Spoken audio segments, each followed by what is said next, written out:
Hello दोस्तों, तो कैसे हैं आप। आशा करता हूं कि बढ़िया ही होंगे। आज हम एक और वीडियो लेके आए हैं जिसमें कि हम महाभारत गठित जगहें एवं ब्रह्मास्त्र जो कि सबसे शक्तिशाली हथियार बताया गया है। तो आइए देखते हैं कि ये सच है कि ये न्यूक्लियर हथियार भी क्या ब्रह्मास्त्र का ही रूप है। सबसे पहले बात करेंगे हम उन 10 महाभारत में गठित जगहों की। तो उसमें से सबसे पहले नंबर पे आता है उज्जैनक मंदिर। नैनीताल जिले में स्थित उज्जैन वह स्थान है जो कुरु वंश के बच्चों ने अपने शिक्षक द्रोणाचार्य के मार्गदर्शन में तीरंदाजी की कला में महारत हासिल की। इस स्थान पर पाए जाने वाला भीमाशंकर मंदिर ज्योतिर्लिंगों में से एक है और ऐसा कहा जाता है कि भगवान शिव के प्रतीक को भीम ने अपनी शिक्षक गुरु द्रोण के निर्देश पर स्वयं स्थापित किया था। दूसरे स्थान पर आता है बाण गंगा, वह स्थान जहां भीष्म पितामह ने अपनी प्यास बुझाई थी। यह स्थान कुरुक्षेत्र से कुछ किलोमीटर की दूरी पर स्थित है। वह स्थान था जहां भीष्म पितामह ने बाणों की शखे पर लेटे थे। पानी मांगे जाने पर अर्जुन ने जमीन पर तीर चलाया और गंगा की एक धारा बाहर निकाल दी, सीधे भीष्म पितामह के मुंह में जा गिरी। तीसरे स्थान पर आता है कुरुक्षेत्र, जहां महाभारत की लड़ाई लड़ी गई थी। हरियाणा राज्य के अंबाला शहर में स्थित वह स्थान है जहां महाभारत का युद्ध लगातार 18 दिनों तक चला था, जिसमें सभी लोग स्तंभ रह गए थे। यह स्थान उन नायकों के बारे में बोलता है जिन्हें धर्म के लिए अपने प्राणों का बलिदान दिया। ऐसा कहा जाता है कि ब्रह्मा ने एक बार यहाँ एक अनुष्ठान किया था और इसीलिए एक तालाब जिसे ब्रह्म सरोवर कहा जाता है, भक्त सूर्य ग्रहण के दौरान पवित्र स्नान करने के लिए इस तालाब में आते हैं। चौथे स्थान पर आता है हस्तिनापुर, जो कि उत्तर प्रदेश राज्य के मेरठ शहर में स्थित कुरु वंश की राजधानी थी। यह कौरवों और पांडवों की राजधानी भी थी। यह वह जगह है जहां द्रौपदी ने यहाँ धन खोया और युधिष्ठिर ने जुआ खेलने के खेल में अपने भाइयों को खो दिया। महाभारत का यह युद्ध जीतने के बाद पांडवों ने इस शहर को अपनी राजधानी बनाया, एक ऐसा स्थान जिसने गौरवशाली समय मनाया है और दुराचार के लिए भी शोक भी व्यक्त किया है। एक स्थान जो महाभारत युद्ध के बाद एक बार फिर से पांडवों की भव्य राजधानी बन गया। हस्तिनापुर भारत के प्रमुख तीर्थ स्थलों में से एक रहा है।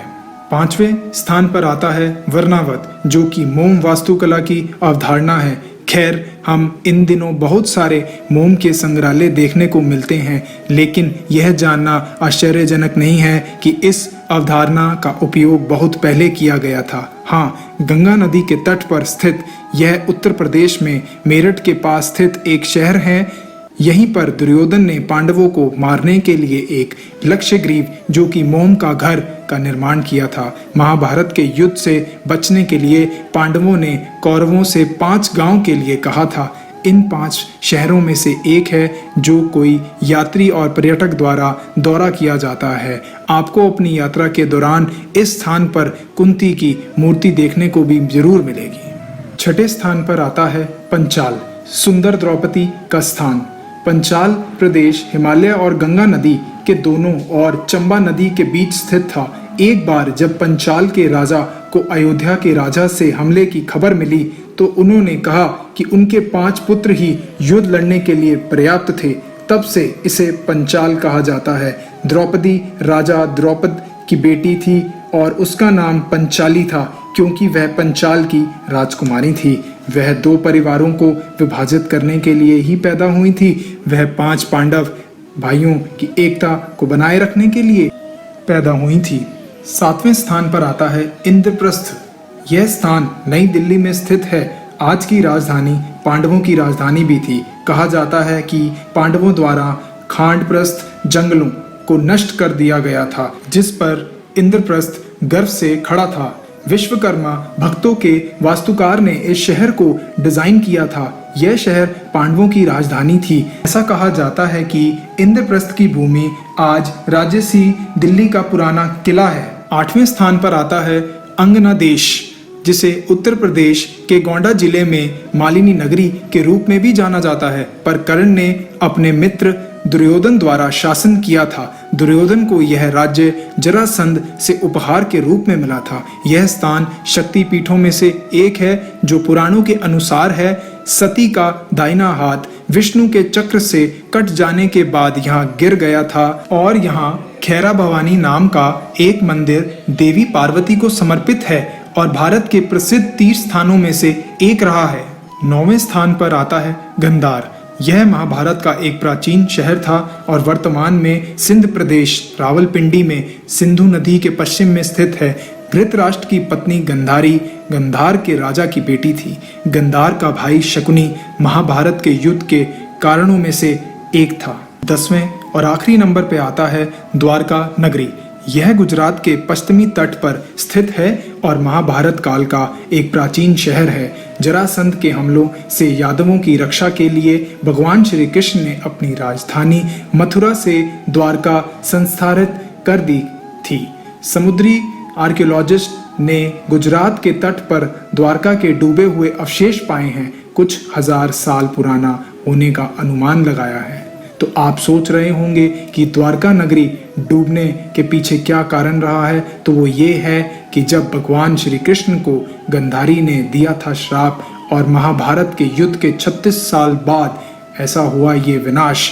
गंधारी ने कहा, अगर मैं अपने भगवान विष्णु की सच्चे मन से पूजा की है तथा निस्वार्थ भाव से अपने पति की सेवा की है तो जैसे मेरा कुल समाप्त हो गया ऐसे ही तुम्हारा वंश तुम्हारे ही सामने समाप्त हो जाएगा और तुम देखते रह जाओगे।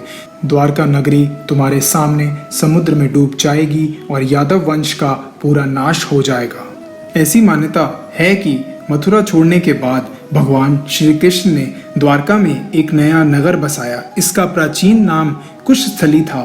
कुछ वर्षों पहले नेशनल इंस्टीट्यूट ऑफ ओशनोग्राफी को समुद्र के अंदर प्राचीन द्वारका के अवशेष प्राप्त हुए थे। अनेक द्वारों का शहर होने के कारण इस नगर का नाम द्वारका पड़ा। इस शहर के चारों तरफ कई लंबी दीवारें भी थी जिनमें कई दरवाजे थे। ये दीवारें आज भी समुद्र के गत में पाई जाती हैं। अब हम बात करते हैं उन दो ऐसे महान प्राणियों की जिनका महाभारत काल में एक मूल वर्णन किया गया है, जिनमें पहले नंबर पे आते हैं घटोत्कच। घटोत्कच पांडव भीम और हिडिंबी का पुत्र थे। वह अर्ध राक्षस थे जिनसे उसे जादुई शक्तियां मिली और अपना आकार बदलने की अनुमति मिली। वह कुरुक्षेत्र युद्ध में पांडव पक्ष के एक महत्वपूर्ण सेनानी थे और 14वीं रात को कौरव सेना को बहुत नुकसान पहुंचाया था। घटोत्कच ने अलम्बुशा और कई विशाल असुरों जैसे कई रण कौशल भी मारे थे।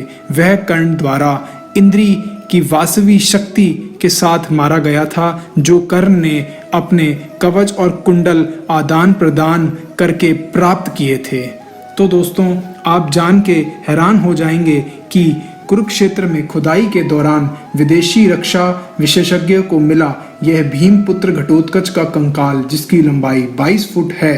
बताया जाता है कि कद काठी के हिसाब से यह कंकाल महाभारत के भीमपुत्र घटोत्कच के विवरण से मिलता जुलता भी है। माना जा रहा है कि इस तरह के विशालकाय मानव 5 लाख वर्ष पूर्व से 1 करोड़ 20 लाख वर्ष पूर्व के बीच में धरती पर रहा करते थे, जिनका वजन लगभग 550 किलो हुआ करता था।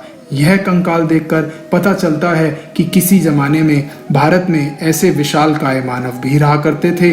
माना जा रहा है कि भारत सरकार द्वारा अभी इस खोज को गुप्त रखा जा रहा है।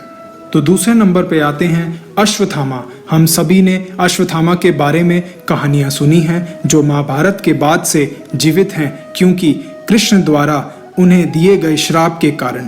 आइए महाभारत से उनकी कहानी का पता लगाते हैं और पता लगाते हैं कि वह अभी भी जीवित हैं या नहीं।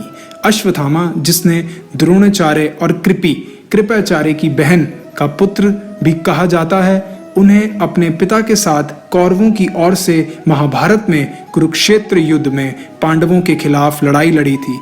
तब भगवान कृष्ण ने अश्वत्थामा पर एक श्राप दिया था कि वह सभी लोगों के पापों का बोझ अपने कंधे पर उठाएंगे और कलयुग के अंत तक बिना किसी प्रेम और सौजन्य के भूत की तरह अकेले घूमते रहेंगे। उसका शरीर असाध्य रोगों के एक मेजबान से पीड़ित होगा जो घावों और अल्सर है जो कभी भी ठीक ना होगा। अश्वत्थामा को अपने मणि को सौंपने के लिए कहा गया था जो उसके माथे पर थी।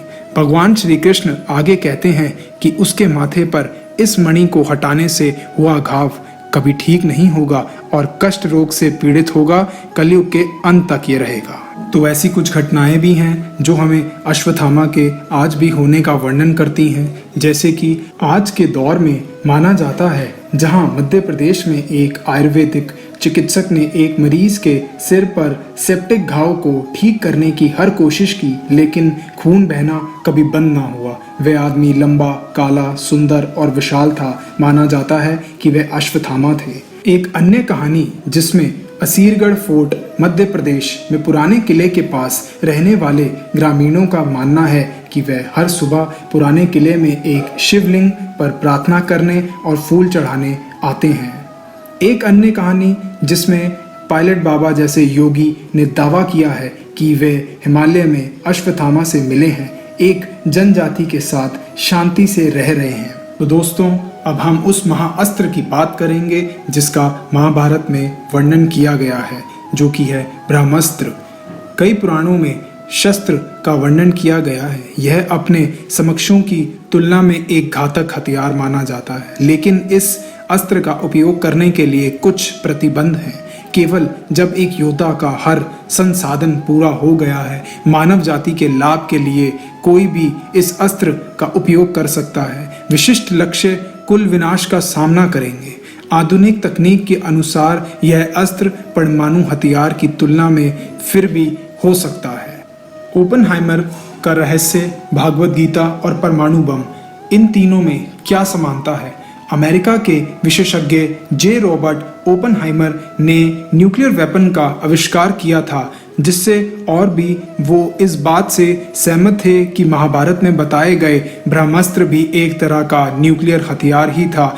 माना जाता है कि महाभारत में हुए ब्रह्मास्त्र का विस्फोट हिरोशिमा के न्यूक्लियर विस्फोट से हजारों गुना ज्यादा शक्तिशाली था। हम लोग आज भी इंडिया और पाकिस्तान में इसके अवशेष देख सकते हैं, जो कि इंडिया में जोधपुर के पास 10 मील पश्चिम में भारत की उत्तरी राजस्थान क्षेत्र में और पाकिस्तान में 2 प्राचीन शहरों में हड़प्पा और मोहनजोदारो के खंडरों में रेडियो एक्टिव जोन की खोज की गई थी। जब आर्कियोलॉजिकल शोधकर्ता ने मूल साइट के स्तर को खोदा तो वहां से 44 कंकाल पाए गए।